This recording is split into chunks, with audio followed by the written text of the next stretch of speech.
I wasn't supposed to hear it, but some truths force themselves on you whether you're ready or not. I stood behind the oak door, the same door I used to lean against as a child, listening to my mother hum lullabies for my baby sister. Now, on the other side, her voice drifted through, calm and unburdened, whispering to someone I couldn't see. It's fortunate Margaret isn't coming home. Everything will be so much easier. She's always been the problem. Not the word problem that cut me. It was the tone, like she'd been thinking this for years, like the whole family had agreed on it long before tonight. I'm 52 years old. I've survived 3 war zones. I've kept 63 people alive through a night hell itself would envy. But nothing, not a single bullet, not one explosion, prepared me for standing outside my childhood home and realizing I was never wanted, only tolerated. In the next room, my sister's laughter rang out, bright and carefree, oblivious to the woman frozen on the other side of the wall. The rental car, a gray Toyota Camry, forgettable in every way, rolled down Highway 1. To my left, the Pacific stretched out under the late afternoon sun, throwing gold streaks across the water. To my right, cliffs rose steep and unforgiving, covered in ferns and twisted pines. This was the road I'd driven every day for the first 18 years of my life. Now it felt foreign, like it had never belonged to me at all. I left Big Sur in 2008, 17 years ago. Not because I wanted to, because I had to. That year, my father was diagnosed with stage 4 pancreatic cancer. The doctors gave him 6 to 8 months. I was 35, freshly accepted to Columbia University on a full scholarship. International relations, the dream I'd been chasing since I was 14. But who would take care of Dad? Nicole, 28 at the time, had just gotten married 3 months prior. My mother looked at her, then at me, and announced without asking, "You're older, you understand responsibility." I turned down the scholarship. I stayed. 3 years, not 8 months. I cared for him, changed his diapers, ran his IV lines, made porridge at 3 in the morning when he couldn't sleep. The day he died, he held my hand and whispered, "My girl, I'm sorry." I didn't understand then. I do now. After the funeral, no one thanked me. Nicole had already divorced and found someone new. My mother was busy tending to my sister's heartbreak. And me? I was 38 with no degree and no career. I joined a humanitarian NGO, started as a volunteer. 5 years later, I became one of their top crisis coordinators. I worked in Syria, Iraq, Jordan, Yemen. I didn't come home, not once, until today. Why did I come back? Not because my mother invited me, she didn't. Not because Nicole sent a card, she didn't. I came because of a letter. An anonymous letter delivered to my office in Geneva, white envelope, typed text. "Your sister is marrying a man who owes you his life. He doesn't know the person who saved him is you. Your family has hidden the truth for 9 years. You have 96 hours before the engagement party to decide whether he should know. Whether you come or not, he will learn the truth that night." No signature, no return address, but one detail made me believe it. Inside the envelope was a photograph. Me, 9 years ago, covered in blood, carrying a man out of rubble. The angle suggested a camera I never remembered being there. I didn't come to be honored. I came because I needed to know. Who sent this? And why now? San Francisco International Airport, Terminal 1, Gate 3. The clock read 4:47 p.m., exactly when my flight landed. Nicole stood near the information desk, phone in hand, wearing a beige midi dress, her curls cascading over her shoulders. She was beautiful, always had been, the kind of beauty that required no effort. Me? I wore faded jeans, a gray sweater, hair pulled into a simple bun. I looked like someone who'd just stepped off a 15-hour flight. Because I had. Nicole spotted me. A smile appeared, polite, the kind you'd give a neighbor you hadn't seen in years. "Maggie." Her voice was warm, but her arms stayed at her sides. "Welcome home." Not, "I've missed you." Not, "It's so good to see you." Just, "Welcome home." The kind of greeting you could say to anyone. Thanks. I didn't move to hug her either. If she wouldn't close the distance, neither would I. We walked to the parking garage. Her heels clicked rhythmically on the concrete. I dragged my carry-on, a small suitcase because I wasn't planning to stay long. In the car, Nicole turned on the radio. A country station. I hated country music. Nicole knew that. She didn't ask if I wanted to change it. "Mom's really happy you're here." Nicole kept her eyes on the road. I said nothing. Because if Mom was happy, why wasn't she the one picking me up? 10 minutes of silence passed before Nicole spoke again, her voice softer, more careful. You know, the engagement party's coming up. Mom asked me to tell you, don't talk too much about your old work. Ryan doesn't like complicated topics. I turned to look at her. Complicated topics? Nicole still didn't meet my eyes. You know, war stuff, bombs. Nobody wants to hear that at an engagement party. Something cold spread through my chest. Not anger, just sadness. The familiar kind. Sure, I kept my voice even. I'll stay quiet. Nicole exhaled in relief, thinking I'd agreed. I hadn't. I was just choosing my battles. When the car stopped in front of the house, I saw a black pickup truck in the garage. Retired military plates. Ryan was already here. And suddenly my heart raced. Not from nervousness, but from recognition. I knew this truck, or one exactly like it, 9 years ago, in a place very far from here. The dining table was solid oak, built by my father's own hands. 7 chairs, but only 6 people.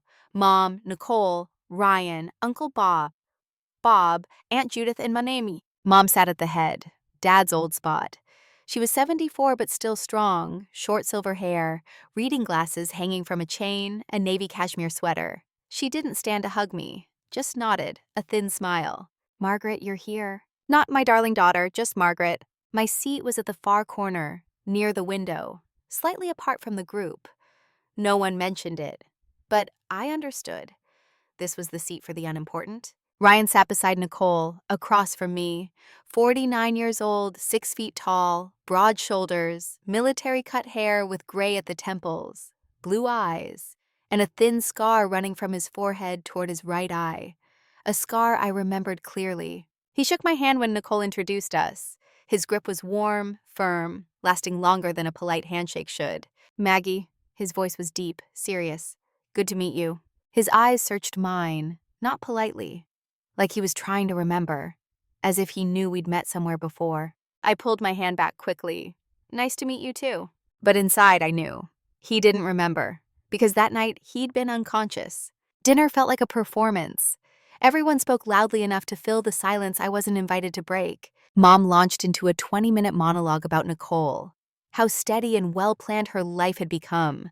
Every compliment felt pointed, lined up beside me to measure the difference. Nicole just won Teacher of the Year for the county. Her students adore her. This year, she organized an art exhibition for underprivileged children. Sweetheart, I'm so proud of you. Nicole blushed, beaming. Then Mom turned to Ryan. And Ryan, my future son-in-law. I'm so glad Nicole found someone as good as you. No one asked me anything. Where I'd flown in from, how long I'd stay, whether I was well. Until Uncle Bob, always a bit drunk, always needling, leaned forward.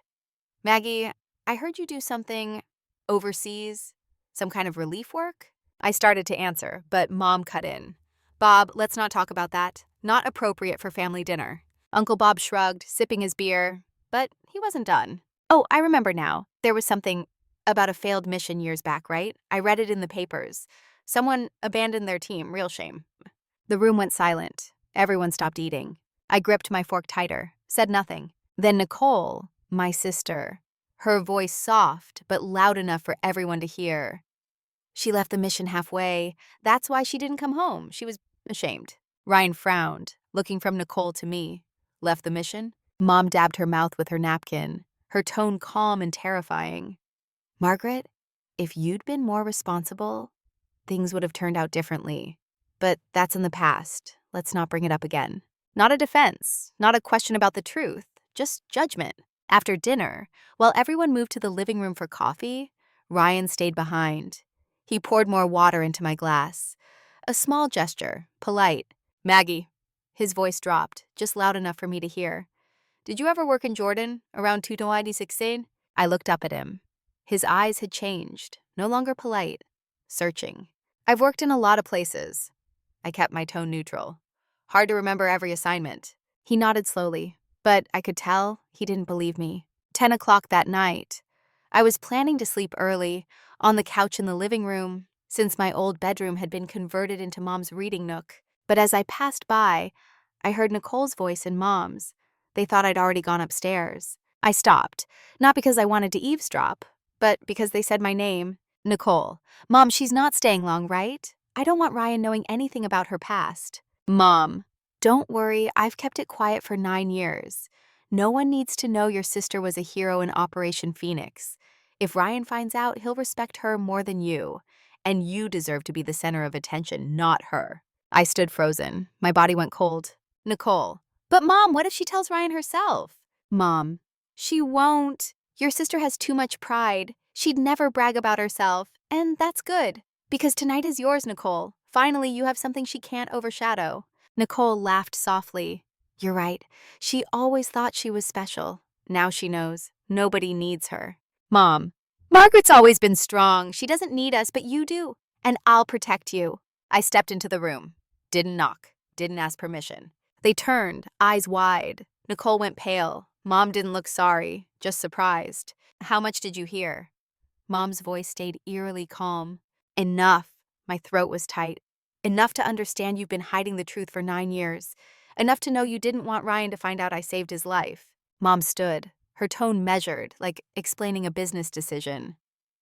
I did it for Nicole. You've always been the better one, the stronger one, the one everyone notices. Nicole deserves a turn, just one turn, to be the most important person. I looked at Nicole. She wouldn't meet my eyes. Tears fell, but she said nothing. Aren't you going to apologize? My voice cracked. Nicole looked up, eyes red but voice hard. You've always been special. Now you know what it feels like to be overlooked. I left without another word. Upstairs, I pulled out my phone, called Colonel David Morrison, my old commanding officer. David? My voice was steady. Ryan Hayes. Was he one of the people we saved on September 12, 2006? Silence. Then David's voice heavy. Yes, he was one of the 63 survivors, and you're the only reason they made it out. Why are you asking? I took a deep breath. Because he's marrying my sister, and my family never told him the truth. A long pause. What are you going to do? I don't know yet, but I won't let the truth stay buried again. I hung up, sat by the window staring at the ocean. And for the first time in 17 years, I wasn't running anymore. I couldn't sleep that night. Every time I closed my eyes, I heard my mother's voice. She's always been the problem. At 4 a.m., I gave up. Made instant coffee in the kitchen. Mom didn't keep real coffee anymore. Only decaf. Another small erasure of who I used to be in this house. I sat on the back porch, wrapped in an old Afghan that smelled faintly of my father's pipe tobacco. The ocean was invisible in the darkness, but I could hear it. Relentless, indifferent, eternal. My phone buzzed. A text from Dr. Elena Rodriguez, my only real friend. Heard you're back in California. Coffee tomorrow? I typed back, yes, need to talk. Elena had been my anchor through the worst years. A trauma psychologist who'd worked alongside me in 3 different crisis zones. She understood the weight of choices made under fire. She understood silence. Morning came with fog so thick I could barely see the driveway. The house was still quiet. Nicole and Mom were late sleepers. Ryan's truck was gone. He'd left early, probably uncomfortable staying after last night's dinner. I packed my small suitcase, left a note on the kitchen counter. Staying at Inn by the Sea, will be at the engagement party. No explanation, no apology, just information. I drove along the coast road, windows down despite the cold, letting the salt air sting my face. Somewhere between grief and rage was a strange clarity. I'd spent 17 years waiting for my family to see me, to acknowledge what I'd sacrificed, what I'd survived. They never would. And maybe that was the answer I'd needed all along. Inn by the Sea was a small 12-room hotel perched on a cliff. The owner, Mrs. Chen, was in her 70s and didn't ask questions. She handed me a key to room 7, ocean view, and said, breakfast is at 8, or whenever you want it. The room was simple. White walls, a queen bed with a blue quilt, a wooden chair by the window. No television, no distractions, just the sound of waves below. I unpacked, which took 3 minutes, and sat by the window with my laptop. Opened an encrypted file I hadn't looked at in years. Operation Phoenix After Action Report. The official version, the one that went into the records. Coordinator, M. Sterling. Mission outcome, 63 personnel evacuated. Civilian casualties, 0. Recommendation, commendation. Then I opened the other file, the one that leaked to the press. Coordinator abandoned post during critical phase. Mission nearly compromised. Source, anonymous. One report praised me, one destroyed me. And for 9 years, my family had chosen to believe the second. I met Elena at Harborview Cafe, a quiet spot overlooking the marina. She was already there when I arrived, wearing jeans and a leather jacket, her black hair pulled back in a ponytail. She stood and hugged me. No hesitation, no performance, just warmth. "You look terrible," she smiled. "Thanks." I sat down across from her. "You look great." She poured me coffee from the carafe on the table. "So, your family." I told her everything. The overheard conversation, the years of silence, the engagement to Ryan Hayes, a man who didn't know I'd saved his life. Elena listened without interrupting. When I finished, she set down her cup and said, "What do you want to happen?" "I don't know." "Yes, you do." I looked out at the water. A fishing boat was coming in, seagulls circling its wake. "I want them to see me. Just once. Not as a problem, not as a mistake, as someone who mattered. And if they can't, then I need to stop waiting for them to." Elena reached across the table, squeezed my hand. "You know what you have to do." I did, but knowing and doing were different countries entirely. That afternoon, I sent Ryan a text. "We need to talk. Before you marry Nicole, you deserve to know the truth your family's been hiding. Meet me at Lighthouse Point, 6 a.m. tomorrow. Don't tell Nicole." I stared at the message for 10 minutes before hitting send. 3 minutes later, he replied, "I'll be there." The rest of the day crawled by. I walked the cliffs, hands shoved in my jacket pockets, trying to decide how to tell him. How do you explain to someone that the family he's about to marry into has been lying to him for 2 years? That the woman they painted as a failure once held his life in her hands? At sunset, Aunt Judith called. Her voice crackled through the phone. "Maggie, your mother told me you're not staying at the house. What happened?" "It's complicated." Complicated means truth. What did Linda do? I hesitated. Aunt Judith was 81, sharp as ever, and the only person in my family who'd never coddled Nicole. She'd been the one to drive me to the airport 17 years ago, the one who'd said, "Don't let them make you small." She's been hiding what I did in 2016. Nicole's marrying one of the men I saved, and no one told him. Silence. Then, "That woman," Judith's voice turned cold. "I told her years ago she was destroying you to prop up Nicole. She didn't listen." "I'm telling Ryan tomorrow." "Good." Judith's voice softened. "You've been silent long enough, child. Let the truth speak." I barely slept again. At 5:15 a.m., I gave up and drove to Lighthouse Point. The sky was still deep purple, just a hint of pink at the horizon. The old lighthouse, inactive since 1985, stood alone on the rocky outcrop. Waves crashed against the cliffs below, a steady roar. I got there 15 minutes early. Wore my old denim jacket, jeans, sneakers, hair in a simple ponytail. My left hand, the one missing 2 fingers, I kept in my pocket. At exactly 6 a.m., Ryan's black pickup appeared. He got out, wearing a gray hoodie and black joggers. Didn't look like a retired commander, just a man who was worried. He walked toward me, stopped 6 feet away. "You texted me to come. I'm here. What is it you want to tell me?" His voice wasn't hostile, just cautious. I didn't answer right away. I looked out at the ocean, then back at him. "Do you remember the night of September 12, 2016? In Amman, Jordan?" Ryan went still. I saw his shoulders tense. "I remember. Why are you asking?" "Do you remember who saved you?" Ryan's jaw tightened. "No. When I woke up, I was in a hospital. They said there was a rescue team, but no one ever told me names." I turned to face him fully. No more avoiding. "That rescue team was led by me. I'm the one who pulled you out of the rubble. I'm the one who kept you alive for 4 hours until the medevac chopper arrived." Ryan shook his head. "That's not possible. They told us the coordinator left. They said she abandoned us when it got dangerous." I pulled out my phone, opened a photo, the only one I'd kept from that night. Blurry, shot in darkness. Me kneeling beside a man covered in blood, my arms around his head, my mouth near his ear. I was telling him something, telling him to hold on. The man was Ryan, 9 years younger, but unmistakably him. I handed him the phone.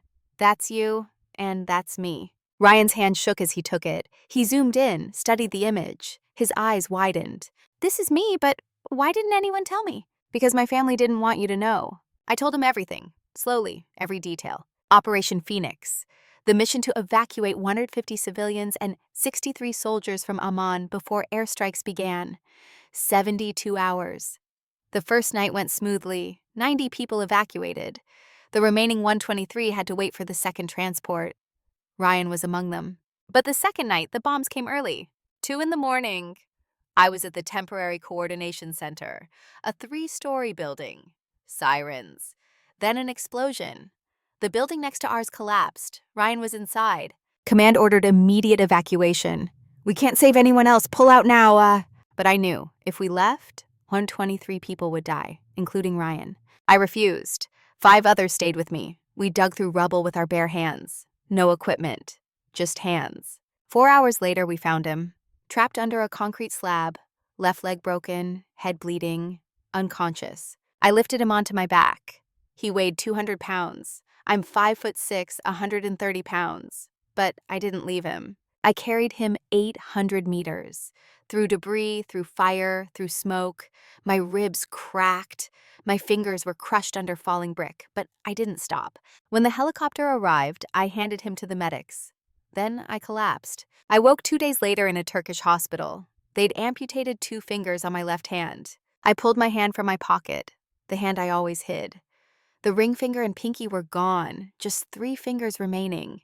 Ryan stared at my hand. His face went white. "The story that I abandoned the mission," I continued. "Someone leaked false information to the press. They said I pulled out early, that the mission failed, that people died because of me. The media ran with it. My family read the papers. They believed it. No one asked me for the truth." "But why didn't you defend yourself?" Ryan's voice broke. "I could have. But to do that, I'd have had to reveal the identities of 47 local civilians who helped us. If their names got out, they'd have been killed. So I stayed silent. I let the rumors live. And I left home." I looked at him directly. 9 years, Ryan. 9 years I carried that lie, because 47 people deserve to live. Ryan stood motionless. When he finally spoke, his voice was barely a whisper. "You saved my life, and they hid it from me." We sat on the rocks for a long time, neither of us speaking. The sun climbed higher, burning off the fog. The ocean turned from black to gray to blue. Finally, Ryan said, "I love Nicole, I really do. But I can't marry someone whose family has been lying to me for 2 years. You don't have to cancel the wedding." I kept my voice calm. "I didn't tell you to ruin your relationship." Ryan looked at me. "Then why did you tell me?" "Because you deserve the truth, and because someone else sent me a letter, said if I didn't tell you they would, at the engagement party. I wanted you to hear it from me first." Ryan frowned. "Who sent it?" "I don't know, but they know everything." That morning, Ryan called Nicole and asked to meet. I wasn't there. He wanted to talk to her alone, but later he told me what happened. He'd asked her, "Did you know what your sister did for me?" Nicole avoided his eyes. "What are you talking about?" "She saved my life. She coordinated Operation Phoenix. Why didn't you tell me?" Nicole's face crumbled. "Because Mom told me not to." "Why?" Nicole started crying. "Because if you knew, you'd respect her more than me. She's always been the special one. I just wanted one thing, just one person, who chose me first." Ryan stood. "You lied to me for 2 years." Nicole grabbed his hand. "I love you. I was just scared of losing you." Ryan pulled away. "If you really loved me, you would have told the truth." But Ryan didn't cancel the engagement party. He told Nicole, "I'll still come, but at that party, I'm going to tell the truth. I owe Maggie that much, and you're going to stand there and hear it." The engagement party was 3 days away. I spent those days walking the cliffs, thinking about what was coming.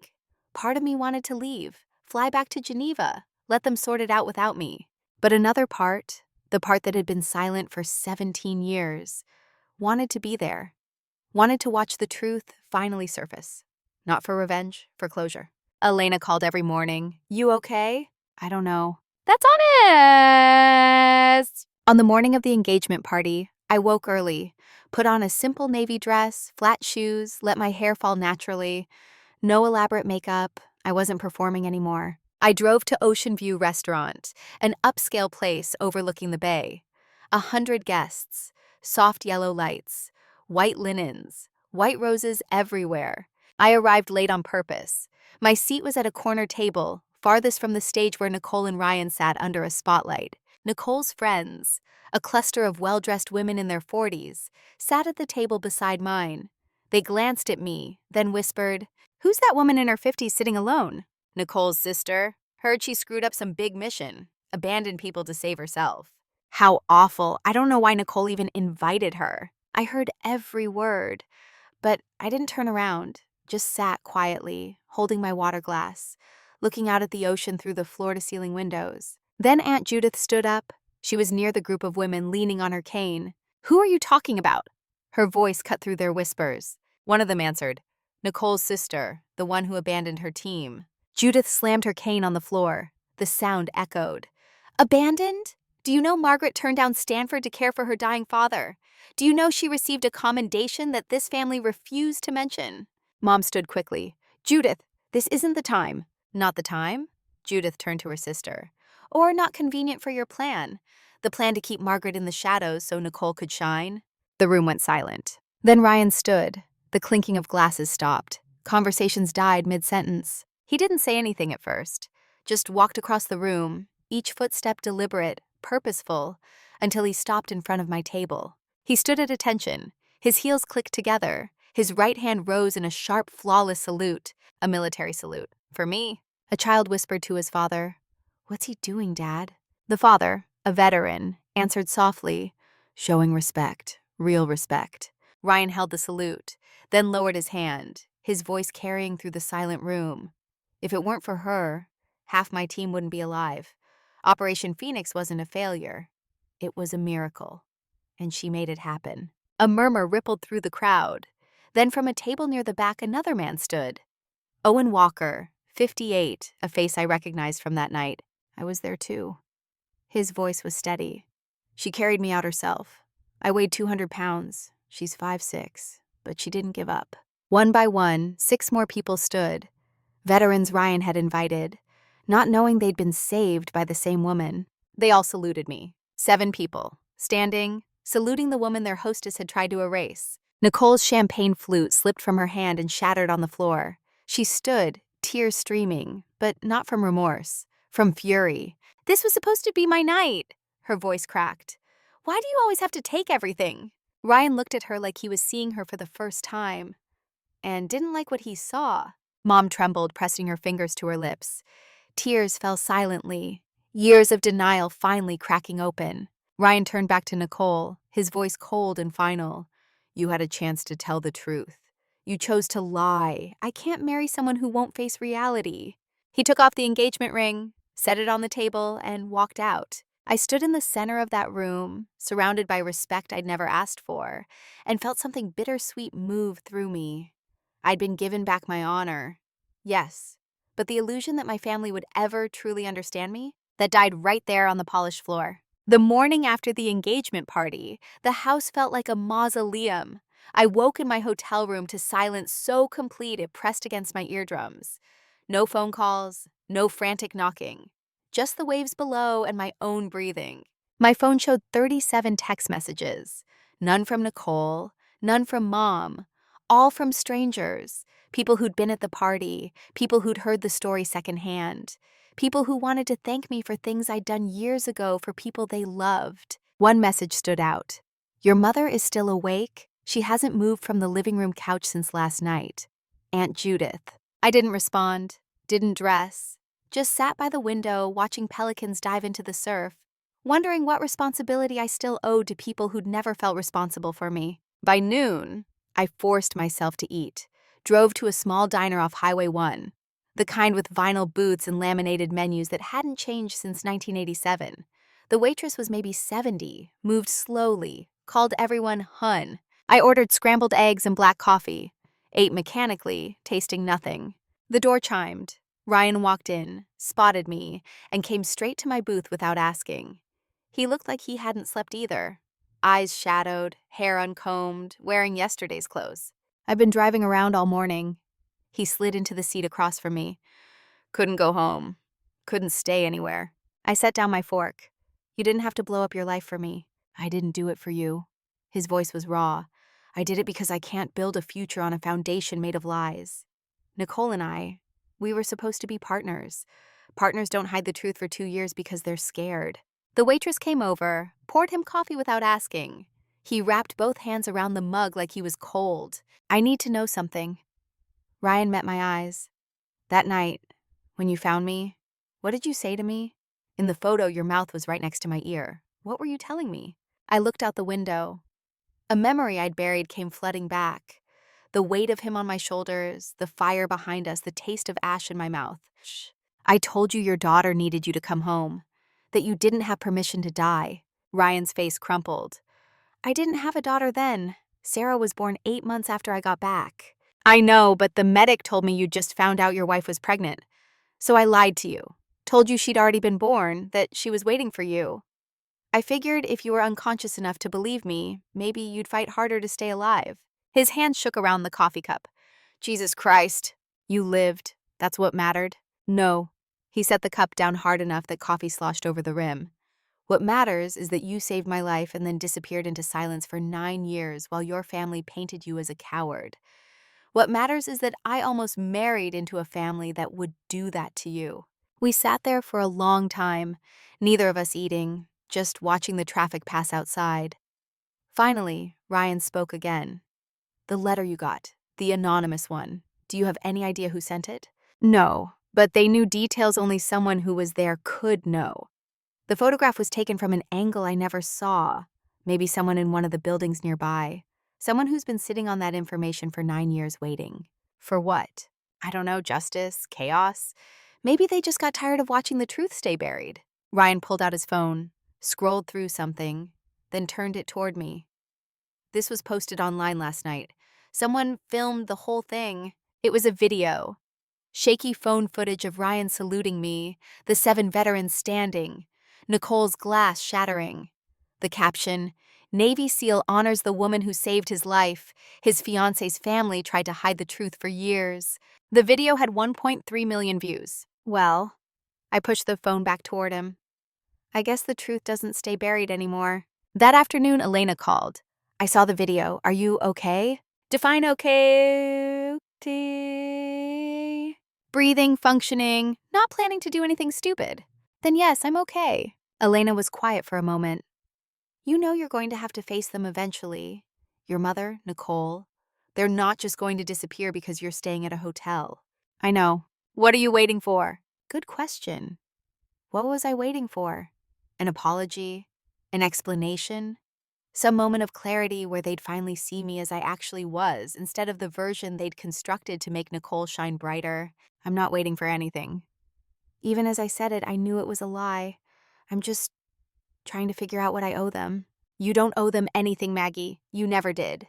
But that wasn't true either. You can't erase 35 years of being someone's daughter, someone's sister, no matter how badly they treated you. The ties don't sever cleanly. They fray and tear and leave raw edges that never quite heal. Nicole showed up at my hotel at dusk. Mrs. Chen called up from the front desk. There's a young woman here asking for you. Says she's your sister. I can tell her you're not available if you want. I almost said yes. Almost told Mrs. Chen to send her away. Instead, it's fine, send her up. 2 minutes later, a knock. I opened the door. Nicole looked destroyed. No makeup, hair unwashed and pulled into a messy bun. Wearing sweatpants and an oversized Stanford hoodie. My Stanford hoodie, the one I'd left behind 17 years ago when I'd turned down the scholarship. She saw me notice it. Her hand went to the fabric, defensive. I found it in the attic. Mom said I could have it. Of course she did, because even my rejected dreams were recyclable for Nicole's comfort. Come in. Keen. I stepped back. She entered hesitantly, like she was afraid the floor might give way. Stood in the middle of the small room, hands twisted together, looking anywhere but at me. I don't know what to say. Her voice cracked. Then don't say anything. I have to explain that. There's nothing to explain, Nicole. You were jealous. You wanted something that was yours alone. So you and Mom decided to bury the parts of me that might make you feel small. I understand it. I just can't forgive it. Not yet. She flinched like I'd hit her. I'm sorry. Are you? Are you sorry you did it or sorry you got caught? Nicole's face crumpled. She sank into the chair by the window, sobbing in a way that shook her whole body. Not delicate tears. Ugly, gasping sobs. I didn't comfort her, didn't touch her, just stood there and watched her cry. When she finally quieted, she looked up at me with swollen eyes. I've been going to therapy. Started 2 days ago. The therapist asked me when I first started hating you. I told her I didn't hate you. She said envy and hate wear the same mask. What did you tell her? That I was 8 years old when I realized Dad loved you more. That I spent my whole life trying to be good enough to make Mom look at me the way she looked at you when you were helping Dad during his chemo. That her voice broke, that I destroyed the person who loved me most because I was terrified of always being second place. It was the most honest thing she'd ever said to me, and it changed nothing. Ryan and I are done, aren't we? She already knew the answer. Yes, because of what I did, because of who you chose to be. She stood, wiping her face with the sleeve of my old hoodie. I know you won't believe this, but I am sorry. Not because I got caught, because I finally understand what I took from you, and I can't give it back. She walked to the door, paused with her hand on the knob. Mom wants to see you. She's too proud to ask, but she's falling apart. That's not my problem anymore. Nicole nodded like she'd expected that answer. For what it's worth, I always knew you were braver than me. I just didn't want anyone else to know it too. After she left, I sat in the dark for a long time. The ocean outside was invisible, but I could hear it. The same sound it had made every night of my childhood. Constant, uncaring, always there whether you needed it or not. My phone rang. Colonel Morrison. Maggie, I'm seeing your name all over the internet. You okay? I'm not sure that's the right question anymore. David, I'd known him 20 years, worked under his command in 4 different countries, laughed quietly. Fair. Listen, there's something you should know. The Pentagon called. They want to do a formal ceremony. Commendation for Operation Phoenix, public record. They want to correct the narrative. My stomach twisted. I don't want a ceremony. I told them you'd say that. But here's the thing. This isn't just about you. It's about the other coordinators who've been working in silence, who've been taking the hits when operations go sideways because someone needs a scapegoat. You going public, accepting that commendation? It matters. I didn't tell the truth to become a symbol, David. I know. But sometimes we don't get to choose what our truth does once it's out there. I close my eyes. When? Next month. In DC, they want you there. They want the team members you saved there. They want the world to see what actually happened. I'll think about it. That's all I'm asking. After we hung up, I opened my laptop. Searched for Operation Phoenix Margaret Sterling. The results had changed. The old articles, the ones that called me a coward, that said I'd abandoned my post, were still there, but now they were buried under hundreds of new posts. Think pieces about women in crisis zones, Twitter threads from other humanitarian workers sharing their own stories of being blamed for things outside their control, veterans posting about the night I'd saved them, details I'd never known they remembered. The narrative was shifting, not because I demanded it, because Ryan had refused to let the lie stand. 3 days later, Mom called. I almost didn't answer. Stared at her name on my screen for 4 rings before finally picking up. Margaret. Mom. Silence. Then, can you come home? We need to talk. I'm staying at the hotel. I know. I'm asking if you'll come to the house. Just for an hour, please. The please surprised me. Mom didn't beg. Didn't ask for things. She stated what needed to happen and expected compliance. Tomorrow morning, 10 o'clock. Thank you. She hung up before I could change my mind. That night, I couldn't sleep.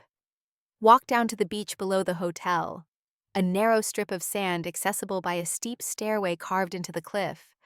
The moon was nearly full, bright enough to cast shadows. I sat on the sand, let the water rush over my bare feet. The ocean was freezing. California water never really warmed up, even in summer. A voice behind me, mind if I join you? Ryan, I should have been surprised, wasn't. Free country. He sat beside me, not too close, respecting the space between us. We watched the waves for a while before he spoke. I've been thinking about what you said, about telling me my daughter needed me to come home, about lying to me to keep me fighting. It worked. Yeah. He picked up a piece of driftwood, turned it over in his hands. But here's what I can't stop thinking about. You didn't have to do that. You could have just dragged me to safety and been done with it. But you stayed in my head, made yourself part of my reason to survive. You gave me something to hold on to when I had nothing left. That's the job. No, that's who you are. And your family spent 9 years trying to make you invisible because they couldn't handle how bright you burned. I didn't know what to say to that, so I said nothing. Ryan tossed the driftwood into the surf. I'm leaving Big Sur, going back to Virginia, back to my daughter. I'm going to tell her about you. About the woman who made sure she got to meet her dad. You don't have to. I know, but I want to. Because she should grow up knowing that the strongest people aren't always the loudest ones. Sometimes they're the ones who carry weight nobody else can see. He stood, brushed sand from his jeans. Take care of yourself, Maggie. And whatever your family says tomorrow, remember, you don't owe them anything. Not forgiveness, not understanding, nothing. He walked back toward the stairs, then paused. One more thing. Thank you. For my life. For Sarah's dad. For everything. Then he was gone, and I was alone with the ocean and the truth I'd been avoiding. I'd come home, hoping my family would finally see me. But what I really needed was to see myself clearly, to recognize my own worth without requiring their validation. The next morning, I drove to the house, pulled into the driveway at exactly 10 o'clock. Mom's car was there. Nicole's wasn't. Mom opened the door before I could knock. She looked older than I remembered. Or maybe I just never really looked at her before. Gray roots showing beneath her dyed brown hair. Deep lines around her mouth. Hands that trembled slightly as she held the door. Come in. The house smelled like coffee and old wood and decades of memories I didn't want to revisit. Everything looked the same. The worn couch, Dad's old recliner that nobody sat in, the photographs on the mantel showing a family that had never quite existed. Except one photo was new. Front and center, me in my UN uniform standing in front of a convoy truck. I was 39 in that photo, about to leave for Syria. Mom had never displayed it before. I pointed at it. When did that go up? Yesterday. Mom's voice was quiet. I found it in a box in the attic. You sent it to us 13 years ago. I never framed it. Why now? Because I'm trying to understand why I didn't before. We sat in the living room. Her on the couch, me in the chair farthest away. She poured coffee from a carafe on the side table, handed me a cup. I took it, but didn't drink. I've been thinking about what happened at the party. Mom's hands wrapped around her own cup. About what I did, what we did, Nicole and I. And I don't have a good reason. I could tell you I was trying to protect Nicole, that I wanted her to have confidence, that I thought if you got all the attention, she'd never find her own light. But that's not the whole truth. What is? Mom looked down at her coffee. The whole truth is that you reminded me of everything I gave up. When I was 22, I had a scholarship to UC Berkeley. Engineering. I was going to design bridges. Then I got pregnant with you. Your father and I got married, and I stayed home. And I told myself I was happy, that I'd made the right choice. But you weren't. No, and watching you succeed, watching you become everything I'd wanted to be, it made me angry. At myself, at the choices I'd made, and instead of dealing with that anger, I took it out on you. Made you smaller so I wouldn't have to feel my own regret so sharply. She finally looked up at me, tears streaming down her face. I destroyed your reputation to protect my ego, and I can't take that back. It was the most honest she'd ever been with me, and it broke something open inside me. Not forgiveness, not yet, but space for the possibility of it. Why didn't you just talk to me, tell me you were struggling? Because admitting I was jealous of my own daughter felt like failure, and I'd already failed at so much. We sat in silence. Outside, a neighbor's dog barked. A car passed. Normal sounds in a house that had never been normal for me. I'm going to Washington next month. I set down my coffee cup. Pentagon ceremony. They're correcting the record on Operation Phoenix. Mom's face crumpled. I should have been the one defending you. 9 years ago when the story broke, I should have stood up and told everyone they were wrong. But I didn't even ask for your side. I just believed the worst because it was easier. Easier than what? Than admitting I'd raised a daughter who was so much stronger than me that it made me feel weak. I stood. I need to go. Margaret, wait. I'm not leaving angry. I'm just done for today. This is a lot. She nodded, wiping her eyes. Will you come back? Before you go to Washington? Maybe. It wasn't a yes, but it wasn't a no. And for now, that was all I could offer. That afternoon, Elena and I met for lunch at a Mexican restaurant overlooking the marina. She ordered us margaritas before I could protest. You look like you need this, She pushed the glass toward me. I look that bad? You look like someone who just had their entire family history recontextualized in under an hour. I laughed despite myself. Took a sip of the margarita, salt and lime and tequila sharp enough to make my eyes water. Mom admitted she was jealous of me, that she'd been jealous for 30 years. Elena nodded slowly. And how does that make you feel? Like everything makes sense and nothing makes sense at the same time. Like I finally have an explanation. But the explanation doesn't fix anything. That's because understanding why someone hurt you doesn't erase the hurt. It just helps you see them as human instead of monster, and sometimes that's harder. Sometimes. I picked at my enchiladas. She wants me to come back before Washington. Do you want to? I don't know what I want.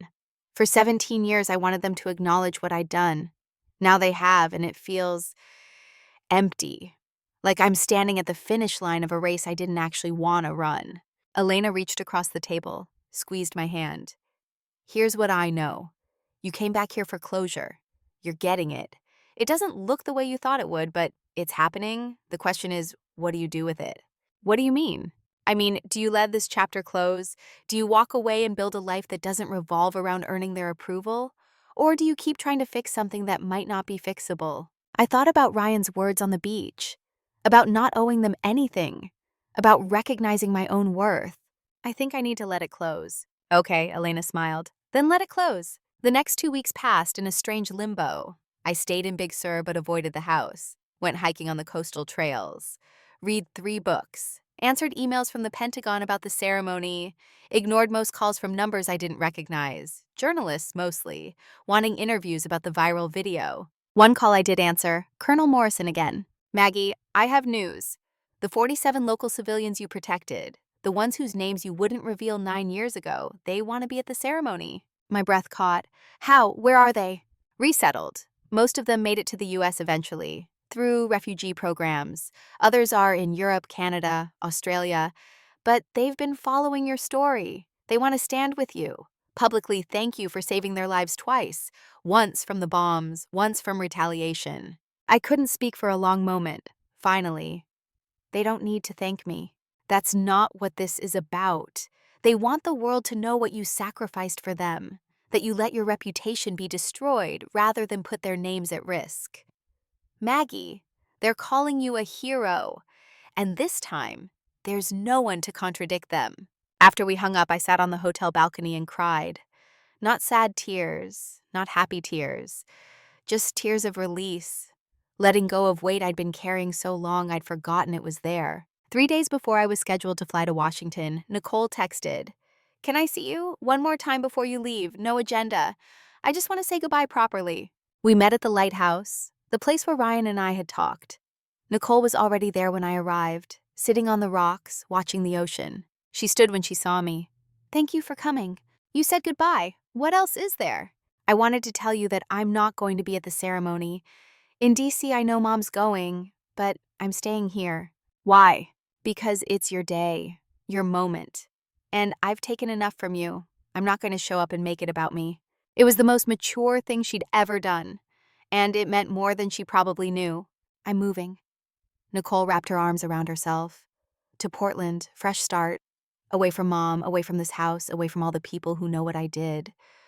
I got a teaching job at a charter school, specializing in art therapy for kids who've experienced trauma." "That sounds good. I hope it will be." She looked at me directly for the first time. "I hope someday you can forgive me. Not now. I don't deserve it now. But someday when I've proven I'm different, when I've become someone worthy of a sister like you." "Nicole." "Let me finish. You spent your whole life being strong enough for both of us, sacrificing for both of us. And I repaid you by trying to erase you.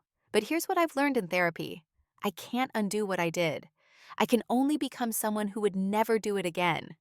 And that's what I'm working toward." She pulled something from her jacket pocket. My Stanford hoodie, folded neatly. "This belongs to you. I'm sorry I took it. I'm sorry I took everything." I accepted the hoodie, held it against my chest. "Good luck in Portland." "Thank you." She turned to go, then stopped. "One more thing. When they give you that commendation next week, I'll be watching online, and I'll be crying. because you deserve every bit of recognition you're finally getting. And I'm sorry it took strangers to give it to you instead of your own family." Then she walked away, and I was alone at the lighthouse with the wind and the waves and something that felt almost like peace. The day before my flight to Washington, I went back to the house one last time. Mom was in the garden, pulling weeds, wearing old jeans and Dad's gardening gloves. She stood when she saw me, brushed dirt from her knees. "I wasn't sure you'd come." Neither was I. We walked through the garden together. Roses Dad had planted, the vegetable patch he'd loved, the stone bench where he used to sit and watch the sunset. "I'm flying out tomorrow." I stopped at the bench. "Early morning." "I know, I have my ticket. I'll be in the audience." "You don't have to come." "Yes, I do." "Because I should have been there 9 years ago fighting for you. Since I can't go back and fix that, the least I can do is show up now." We sat on the bench. Mom took off the gloves, set them between us. "I've been thinking about what you said, about not knowing if you can forgive me." Her voice was steady, and I realized I'm not asking for forgiveness. I don't deserve it. What I'm asking is that you don't let what I did define the rest of your life. Don't let my failures become your burden. "I'm working on that." "Good." She looked at the roses. "Your father would be so proud of you. He always said you had a spine made of steel and a heart that wouldn't quit." I wish I'd told you that. I wish I'd said a lot of things. You're saying them now. It's 17 years too late. But it's not never. We sat in silence as the sun dropped toward the horizon, painting the sky orange and purple and gold, the same sky we'd sat under 1,000 times before. But everything was different now. Everything had shifted. "I'm not coming back after Washington." I said it gently. "Not to stay. Maybe to visit eventually. But Big Sur isn't home anymore." "I understand." Mom's voice cracked. Cracked. "Where will you go?" "Geneva. Back to my work. But different this time. I'm going to train other coordinators. Teach them how to make impossible decisions. How to survive when everything falls apart." "That sounds exactly right for you." We stood. Mom pulled me into a hug. Awkward, uncertain, but real. I let her. Felt her shake against me. Felt the years of distance and the small bridge we'd just started building. "Be safe, Margaret." "I will. And be happy, please. Be happy." "I'm learning how." That night, I packed my bag. One suitcase, just like when I'd arrived. But lighter somehow, like I'd left weight behind that I'd been carrying too long. At midnight, my phone buzzed. "Ryan, Sarah asked me to send you this." An attached photo, a little girl maybe 10 holding a sign.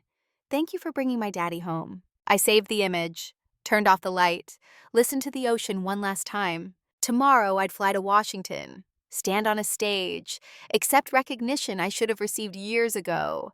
And 47 people whose names I'd protected would stand with me, living proof that silence can be strength, that sacrifice can be worth it, that truth always surfaces eventually. But tonight, I was just a woman in a hotel room by the sea, finally understanding that the only approval I'd ever really needed was my own. And for the first time in 17 years, I had it. The Pentagon ceremony was scheduled for 2 o'clock on a Tuesday afternoon in late October. I flew into Reagan National the night before, took a taxi to a modest hotel in Arlington, and tried to sleep. Failed. Spent the hours before dawn watching headlights trace patterns on the ceiling, wondering if I'd made a mistake agreeing to this. At 7 a.m., Colonel Morrison called. "You ready?" "No." "Good. That means you're taking it seriously." He paused. "The press is going to be there. CNN, New York Times, Washington Post. They want interviews after. You don't have to do them." "I know. But Maggie, consider it. Not for you. For every coordinator who's ever been thrown under the bus when an operation went sideways. For every woman who's been erased so someone else could take credit. Your silence protected people 9 years ago, but your voice could protect people now." I thought about the messages I'd received over the past 2 weeks. Hundreds of them. From humanitarian workers who'd faced similar accusations. From women in the military who'd been blamed for failures that weren't theirs. From people who'd spent years being invisible. I'll think about it. That's all I'm asking. At noon, I stood in front of the hotel mirror in my dress uniform. The UN coordinator blues I hadn't worn in 3 years. The fabric still fit, but differently. My body had changed. Less muscle, more angles. My phone buzzed. "Elena, You've got this. Remember, you're not doing this for them. You're doing it because the truth deserves witnesses. Another text, this one from Aunt Judith. Wish I could be there. Too old to fly, but I'll be watching online. Make them see you, girl. Finally. Nothing from Nicole. She'd meant what she said about staying away. A knock at the door. I opened it to find a young woman in military dress, maybe 25, holding a clipboard. Ms. Sterling, I'm Lieutenant Martinez. I'll be escorting you to the Pentagon. The drive took 20 minutes. We didn't talk. She seemed to sense I needed silence. When we pulled up to the Pentagon, my chest tightened. I'd been here once before, years ago, for a briefing that lasted 3 hours and changed nothing. The building looked the same, massive, imposing, a concrete monument to power. Lieutenant Martinez led me through security, down corridors that all looked identical, until we reached a staging area behind an auditorium. Through the partially open door, I could see rows of seats filling up. Uniforms, suits, cameras on tripods. Colonel Morrison appeared, gripping my shoulders. The 47 are here. They arrived this morning from 12 different countries. Front row. My throat closed. I didn't think they'd actually come. They wouldn't miss this. They've been waiting 9 years to say thank you. He handed me the program, my name printed in bold. Margaret Ann Sterling, Crisis Coordinator, Operation Phoenix. Below it, a list of names, the 63 service members evacuated, and below that, in smaller print, 47 civilians, names withheld until today for their protection. They're going public? My voice cracked. They insisted. They said hiding was what kept you silent, and they're done hiding. At 1:55 p.m., Lieutenant Martinez opened the auditorium door. It's time. I walked through. The room went quiet. That sudden, heavy silence when everyone stops breathing at once. The front row, I saw them immediately. Faces I remembered from 9 years ago. Aged now, but unmistakable. A woman who'd helped me dig through rubble with her bare hands. Her teenage son beside her. A man who'd guided us through streets he knew better than any map. Tears already streaming. A family of 5 who'd hidden soldiers in their basement for 3 days, risking execution. As I walked past, they placed their hands over their hearts, a gesture so simple it broke something inside me. No performance, just respect.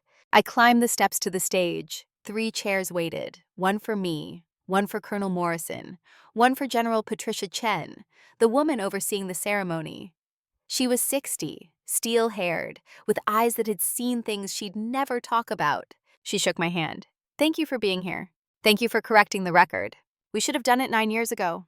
We failed you. This doesn't erase that, but it's a start. General Chen stepped to the podium. The room settled into attention. 9 years ago, Operation Phoenix was reported as a partial failure. The media narrative suggested coordinator negligence, poor planning, abandoned personnel. Today, we set that record straight. She outlined the operation, the impossible timeline, the unexpected airstrikes, the decision I'd made to stay when evacuation was ordered. Her voice was clinical, factual, but each word felt like vindication. Margaret Sterling remained on site for an additional 11 hours after evacuation orders were given. During that time, she coordinated the rescue of 63 military personnel and 47 local civilians. She sustained significant injuries, including broken ribs and a concussion. When asked later why she disobeyed direct orders, her response was documented. Because 110 lives were more important than my career. General Chen paused. Let that sink in. She was right. And we were wrong to question her judgment. Today, the United States military formally acknowledges her actions and awards her the Secretary of Defense Medal for Valor in humanitarian service. She lifted a blue case from the table, opened it. Inside, a medal gleamed, gold and silver, heavy with meaning. Ms. Sterling, please stand. I stood, my legs felt unsteady. General Chen crossed to me, lifted the medal, and placed it around my neck. The weight settled against my chest. Physical proof that silence hadn't been surrender. The room erupted in applause. Not polite ceremony applause, real noise. I scanned the crowd, saw Mom in the 3rd row crying openly. Saw Ryan near the back, nodding at me with something like relief. And I broke. Tears I'd been holding back for years spilled over. I didn't wipe them away, let them fall, let everyone see. After the ceremony, they led me to a press conference room. 30 reporters, cameras, microphones, a long table where I sat between General Chen and Colonel Morrison. The questions came fast. I answered some, deflected others. Ms. Sterling, why did you remain silent for 9 years? To protect people who couldn't protect themselves. Do you regret that choice? No, I regret that I had to make it. What do you want people to understand about humanitarian work? I thought about that. About the coordinators still in the field, making impossible decisions with inadequate resources. About the silence they carried because speaking up might cost lives. I want people to understand that when you see someone fail, you might be watching them succeed at something you can't see. The real work often happens in the margins, in the quiet spaces where no one's watching. And the people who do that work, they're not looking for medals. They're just trying to make sure everyone gets home. One reporter, young, aggressive, from a tabloid I didn't recognize, leaned forward. Your family spent years believing you abandoned your post. Do you blame them? The room went silent. General Chen shot the reporter a look that could melt steel. But I answered. My family believed a story because it was easier than asking questions. They're human. They made mistakes. We all do. I paused. The difference is whether you're willing to admit it and change. Some people are, some aren't. I'm still figuring out which category my family falls into. Have you forgiven them? I'm working on forgiving myself first. For staying silent when maybe I shouldn't have. For letting their opinion of me matter more than my own. Once I've done that, we'll see about forgiving them. The press conference lasted 90 minutes. When it finally ended, I was exhausted, the kind of tired that lives in your bones. Colonel Morrison walked me out. You did good in there. I'm not sure I said the right things. You said true things. That's better. Outside, dusk was settling over Washington. The October air had teeth.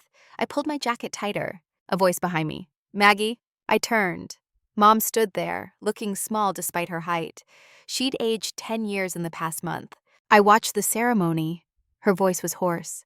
I heard what you said about protecting those people, about your injuries, about she couldn't finish. Mom, let me say this, please. She took a breath. I spent 9 years believing you were a coward because it was easier than admitting I didn't understand the choices you were making. Easier than acknowledging that my daughter was braver than I'd ever been. And when I saw you up there today, wearing that medal, I realized I don't deserve to be your mother. Not after what I did. That's not how it works. You don't stop being my mother because you made mistakes. Maybe I should. We stood in the fading light, traffic humming past. Two women who'd hurt each other in ways neither knew how to heal. I'm not ready to forgive you. I made myself say it. Maybe someday, but not today. I understand. But I don't hate you. And I think that's something. Mom's face crumpled. She reached for me, then stopped, hand hovering between us like she'd forgotten she had permission to touch me. I closed the distance, hugged her, felt her shake against me, years of regret pouring out in shudders. I'm so sorry. She whispered it against my shoulder. I'm so sorry. I know. That evening, the 47 gathered in a private room at a restaurant near the hotel. They'd invited me to join them. A thank you dinner, they'd called it. I almost declined. Didn't think I could handle more emotion. But Elena's words echoed. The truth deserves witnesses. So I went. The room was warm, filled with the smell of roasted meat and fresh bread. They'd pushed tables together to form one long surface. When I entered, conversation stopped. Not from discomfort, from reverence. The woman I remembered from the rubble, Amina her name was, came forward.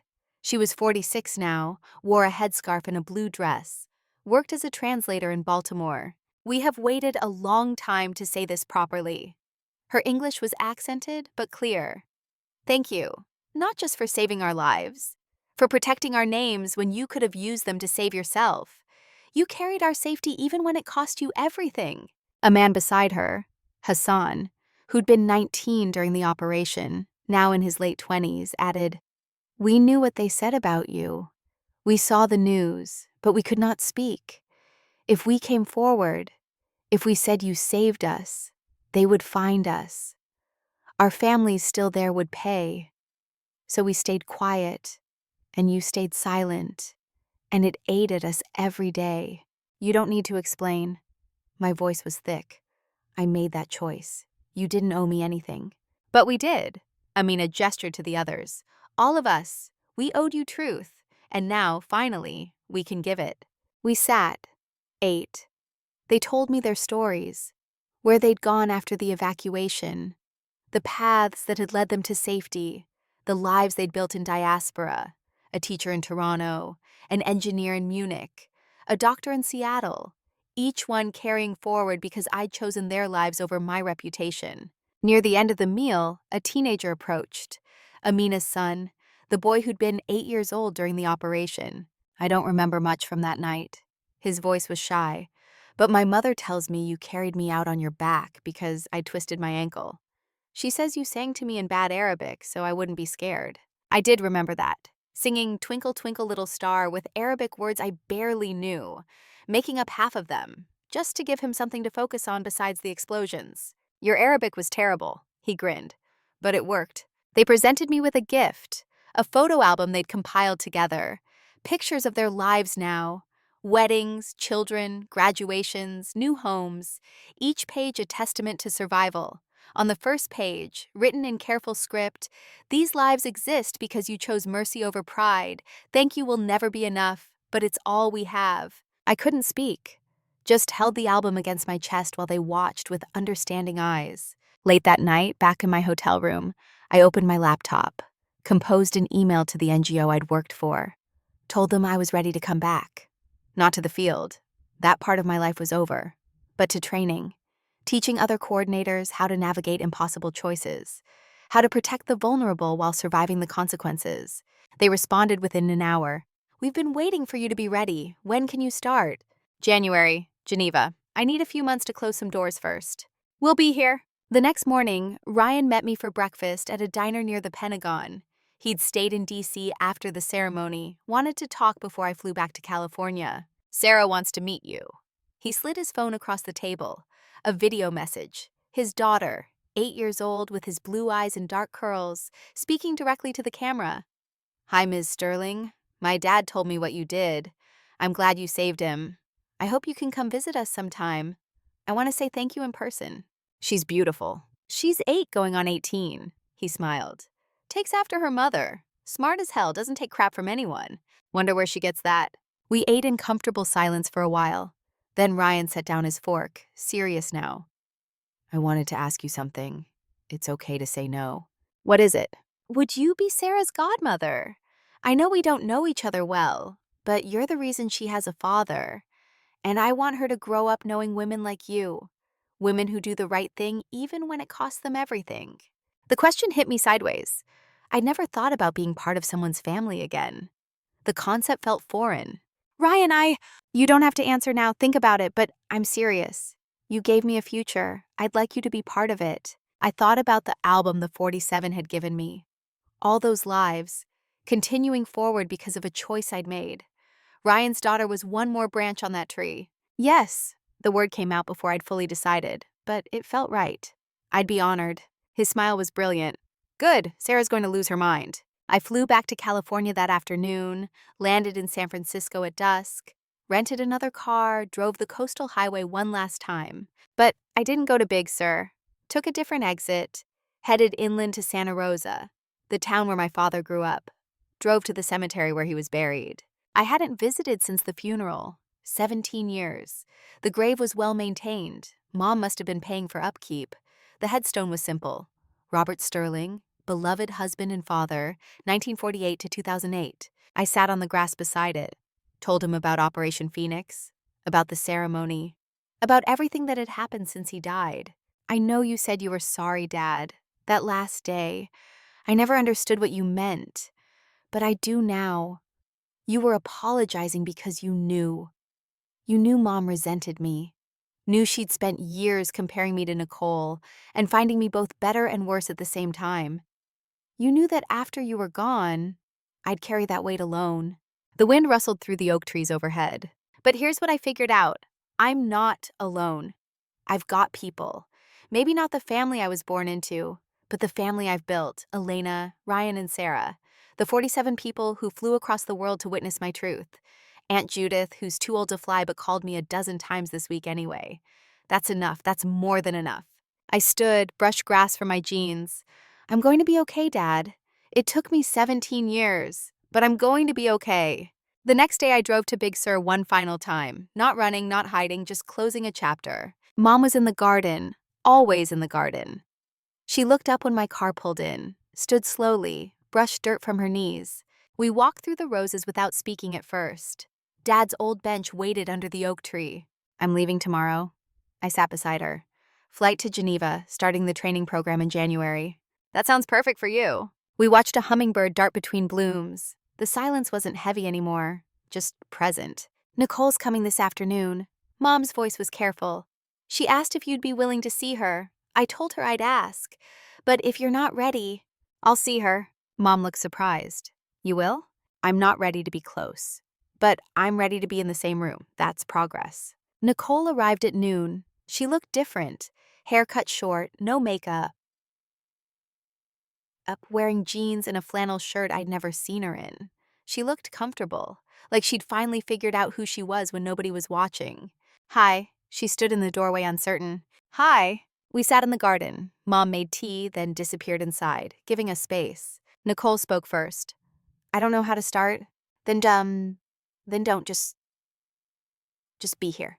We sat for a long time without talking, watched bees move between flowers, listened to birds in the oak trees. Finally, Nicole spoke. I'm not asking for forgiveness. I'm not asking for us to be close. I just want you to know I'm different now. The person who did those things to you, she doesn't exist anymore. I killed her in therapy. She smiled sadly. It took 2 years, but I finally killed her. Good. I'm proud of you. Nicole's voice cracked. For the documentary filmmaker who called you. For this training program. For building a life that doesn't revolve around our family's damage. I'm proud of you. And I'm sorry I never said it before. Something in my chest loosened. Not forgiveness, not yet. But space for the possibility of it. Thank you. Can I ask you something? Sure. When you look at me now, do you see the person who hurt you? Or do you see someone who might become your sister someday? I thought about that. Looked at her, really looked, and tried to see past the years of resentment and pain. I see both. I kept my voice gentle. I see what you did, but I also see what you're trying to become. And maybe someday the second thing will be bigger than the first. I can live with that. We sat until the sun started dropping, talked about safe things, her job teaching art therapy in Portland, my work ahead in Geneva. Avoided the deep wounds. That work would take years. But we were sitting together, and that was something. When she stood to leave, she pulled something from her bag. My old Stanford hoodie, folded carefully. This belongs to you. I'm sorry I kept it so long. I took it, held it for a moment, then handed it back. Keep it. Maybe it'll remind you that it's never too late to choose differently. Her eyes filled. She nodded, clutched the hoodie to her chest, and walked away. That evening, Elena drove up from Los Angeles. We sat on the beach below the hotel, a blanket wrapped around both of us, sharing a bottle of wine we'd bought at a gas station. How do you feel? She handed me the bottle. Like I'm standing at the edge of something. Like if I step forward, everything changes. But if I step back, I'll spend the rest of my life wondering what could have been. So step forward. What if I fall? Then you'll have fallen toward something instead of away from it. That's not failure. That's courage. I took a long drink, let the wine burn down my throat. I'm 52 years old, Elena. I'm starting over. No. She took the bottle back. You're starting. Period. Not over, not again, just starting. For the first time in your life, you're choosing yourself. That's not a reset. That's a birth. We finished the wine watching the stars come out. When the bottle was empty, Elena pulled me to my feet. Promise me something. What? Promise me you won't disappear again. That you'll let people in. That you'll remember you don't have to carry everything alone. I promise. She hugged me, fierce and tight and full of love I'd done nothing to earn but everything to deserve. Geneva in January was gray and cold and exactly what I needed. The city felt anonymous, a place where nobody knew my story unless I chose to tell it. I rented a small apartment near the UN headquarters. 1 bedroom, a kitchen barely big enough to turn around in, windows overlooking a courtyard where pigeons gathered every morning. The training program started with 12 coordinators, people from 8 different countries, ages ranging from 26 to 58. On the first day, I introduced myself with facts: my name, my experience, my credentials. Then, I told them the truth.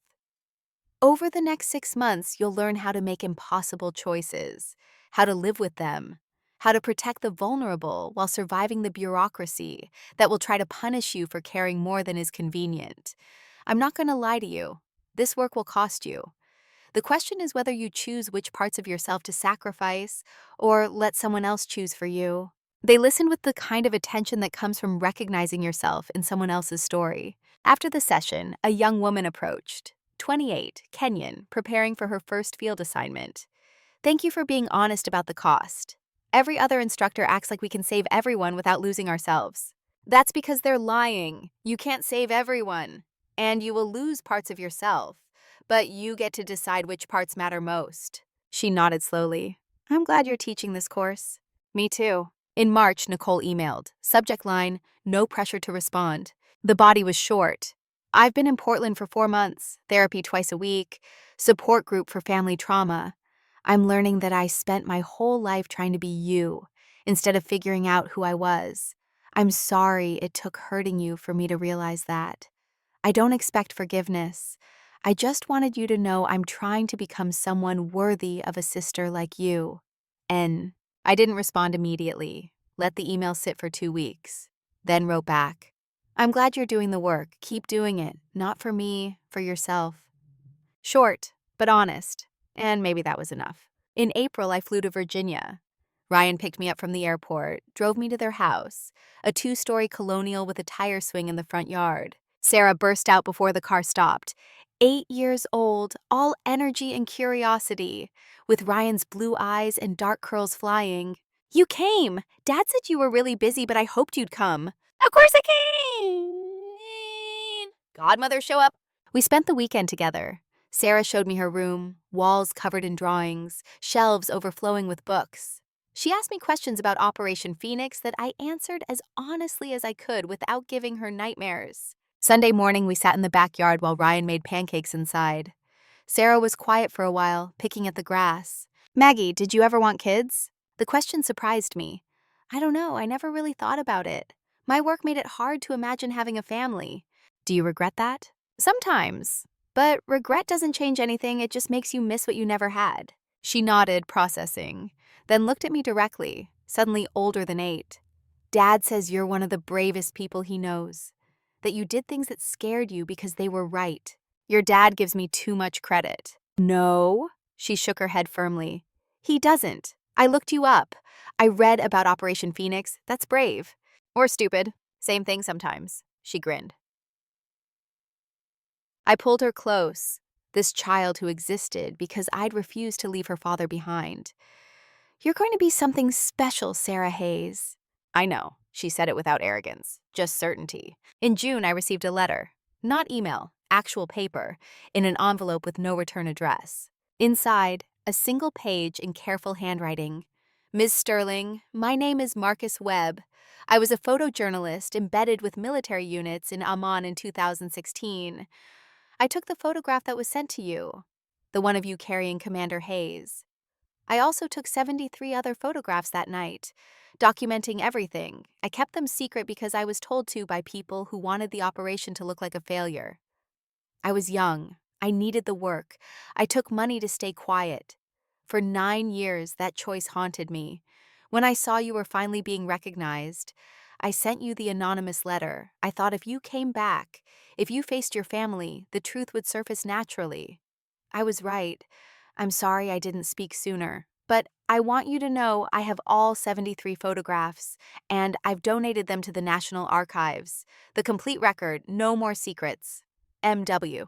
I read it 3 times, felt something release, the last piece of the puzzle clicking into place. The person who'd sent the letter wasn't someone from my family. Just a man carrying his own guilt, trying to make amends the only way he could. I wrote back, told him I didn't blame him, that we all make choices we regret when we're young and scared, that the important thing was he'd found courage to correct course. He never responded.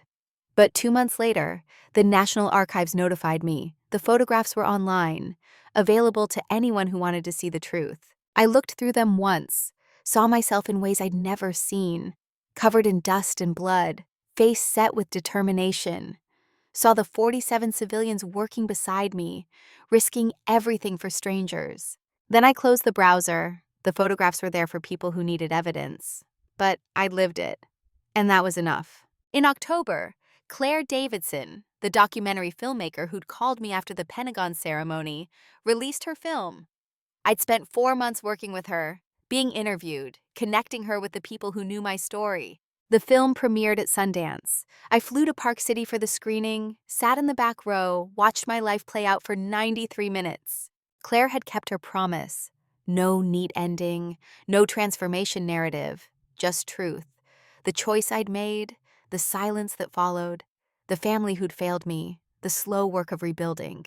In the final scene, I spoke directly to the camera. People ask if I'd do it differently, if I'd speak up sooner, defend myself, refuse to carry the weight. I don't know. Maybe. But I do know this. Silence isn't always weakness. Sometimes silence is the armor you wear while you figure out who you're fighting for. And sometimes the bravest thing you can do is stop fighting altogether and just exist. On your own terms, without permission. The theater was quiet when the credits rolled, then applause. Not polite, but genuine.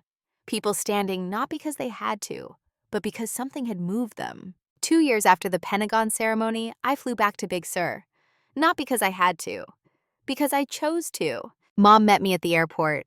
We drove to the house in comfortable silence, the easy quiet of people who'd finally stopped performing for each other. The garden was thriving, new roses, a small greenhouse for seedlings. It's beautiful. I touched a bloom. Therapy helped, but so did this, growing things, watching them come back every year no matter how hard the winter was. Nicole was already there when we arrived. Hair still short, comfortable in her own skin now. She'd been living in Portland for 2 years, building a life that belonged to her. We sat together in this garden, the 3 of us, not close, but present. Mom poured tea. Nicole talked about her students. I shared stories from Geneva. The wounds hadn't healed completely. Maybe they never would. But they'd stopped bleeding. And maybe that was the only closure that mattered.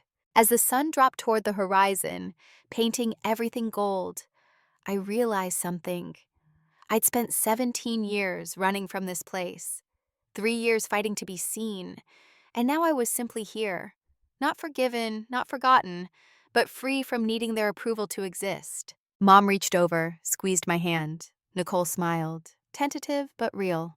And for the first time in my life, I didn't need them to understand me. I just needed to understand myself. The truth wasn't that they'd finally learned to see me. The truth was I'd finally learned to see myself clearly. Worth wasn't measured by whether people recognized it, but by whether I honored it in myself. I was 54 years old. I'd lost parts of myself I could never get back. But I'd found something more valuable, the understanding that my worth existed independent of anyone else's acknowledgement. The ocean roared below the cliffs, the same ocean I'd heard every night of my childhood. But I wasn't that child anymore. I wasn't even the woman who'd left 17 years ago, or the one who'd come back seeking validation. I was simply Maggie Sterling, crisis coordinator, teacher, godmother, survivor, someone who'd learned that the only approval I ever really needed was my own. And at 54, for the first time in my life, I had it.